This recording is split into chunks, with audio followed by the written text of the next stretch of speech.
Breaking tonight, with less than 4 weeks to go to the midterm elections, Democrats are now desperate to distance themselves from this president.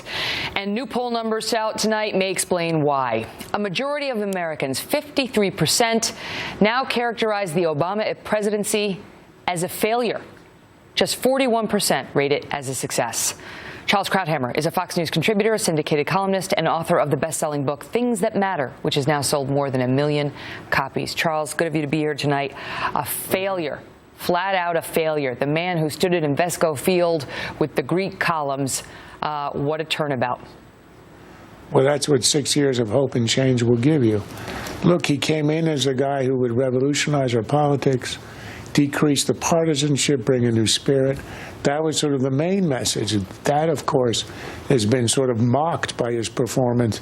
This is the most bitter partisan atmosphere in decades in Washington. But let me ask you this, because the numbers on a lot of these items you're ticking off, they weren't very good going into re-election, and yet he was overelected by a decisive number. And so what's happening now to cause the shift? In a presidential election, the issues matter, but the personalities matter more than anything. They ran one of the best negative campaigns in history.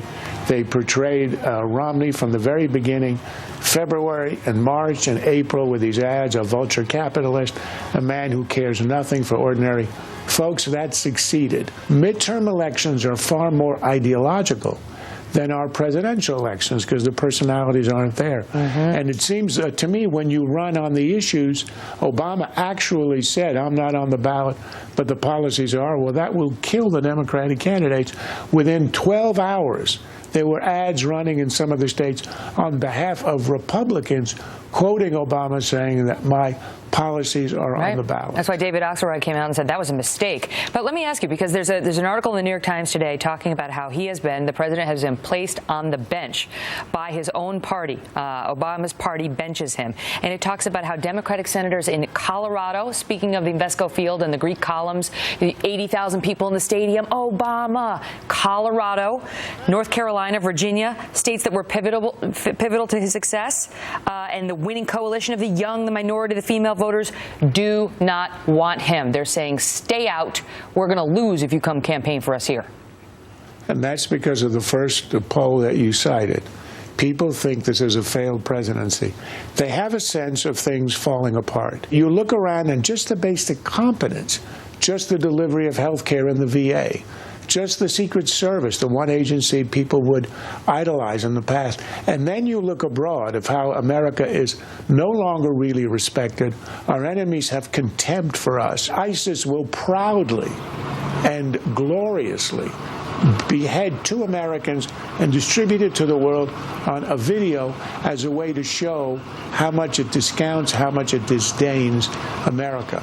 And that sense of America diminished, America in decline, I think, even though it's not an explicit issue, it weighs very heavily on the presidency, and by association, it weighs on the Democrats running for office. Well, let's talk about that, because it seems like, unlike some prior conflicts where the president had the support of most Democrats but not the Republicans and maybe not some of the independents, his overall approval rating on foreign policy and his handling of ISIS is not good. Here you can see the latest handling of ISIS, 51% disapprove, and foreign policy, his numbers have been so low. And it's to the point now, Charles, where Jimmy Carter is criticizing him. First, let me tell you one thing he said, and then I'll play you the soundbite.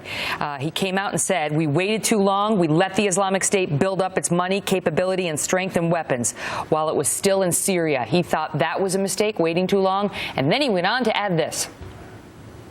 President Obama, it's been hard to figure out exactly what his policy is. It changes from time to time. I noticed that both of his Secretaries of Defense, after they got out of office, have been very critical of the lack of positive action on the part of the president. He's been delayed. Sometimes he draws red lines on the sand in the committees, and then when the time comes, he doesn't go through with it. You know what? He said he'd be a transformational figure, and he has been, because he has managed to bring together Dick Cheney and Jimmy Carter on the issue of his foreign policy. Well, maybe he'll get a second Nobel Peace Prize for that. Look, what's important about that statement is what Carter mentioned about the two Secretaries of Defense. Here are people with a certain loyalty and sympathy for the president. One a Democrat and one a Republican. In fact, the Democrat, Panetta, is an icon of the party. He's known as a straight shooter. And they both say in their memoirs, this guy is indecisive, he vacillates, he doesn't know how to lead. And the word they haven't used, but I think we can use, is that he's been unserious. He wasn't serious in Libya. He wasn't serious about the red line. He wasn't serious about supporting the moderate opposition 2 years ago in Syria when it would have made a difference, as Panetta says. And he wasn't serious when he left Iraq entirely with no residual American force, which would have made a huge difference in order, this is on the advice of his political advisors, so he could run for re-election as I'm the guy who ended the war in Iraq. He didn't end the war in Iraq. Petraeus ended the war in Iraq.